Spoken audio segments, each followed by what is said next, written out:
Nema откажување.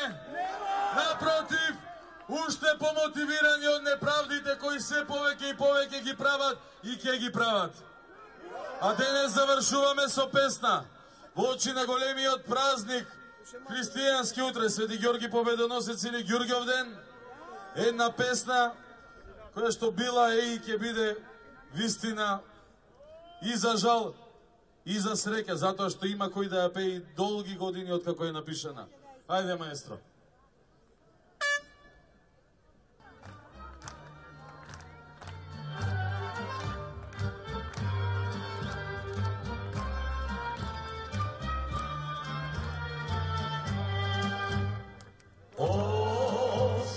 Слушајте, патриоти,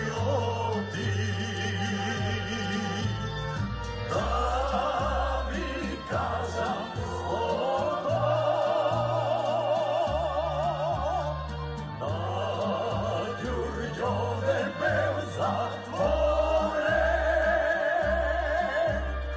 црни темни зандали.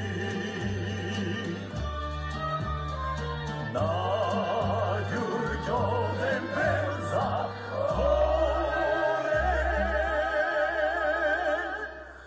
црни темни зандали.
Tu očima